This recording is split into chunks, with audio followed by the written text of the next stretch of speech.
Oh, unlimited.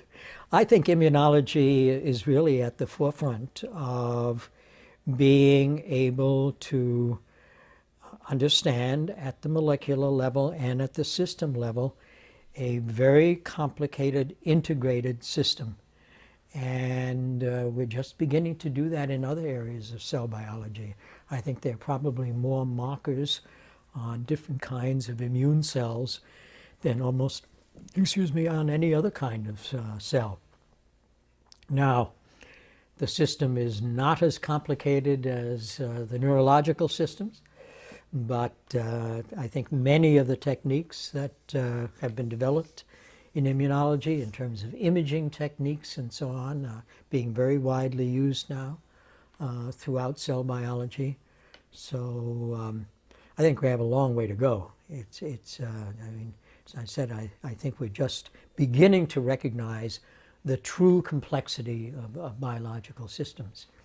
You know, it's, for example, I mentioned before, I mentioned the word kinases, enzymes that modify, phosphorylate proteins. Well, you know, we had no idea of how many kinases there are.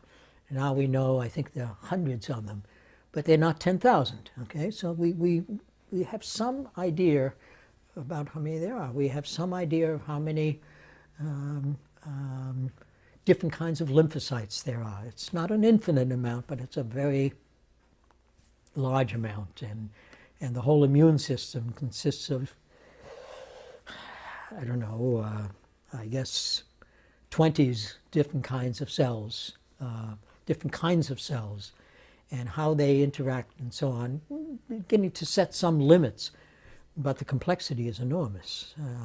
And working that out in detail is going to be, is a major challenge. So I'm not worried that people are going to be lacking things to find out in the immune system.